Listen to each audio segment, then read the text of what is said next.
بسم الله الرحمن الرحيم ويل للمطففين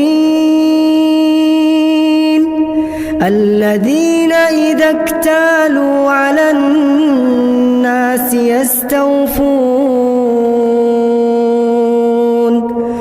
وإذا كالوهم أو وزنوهم يخسرون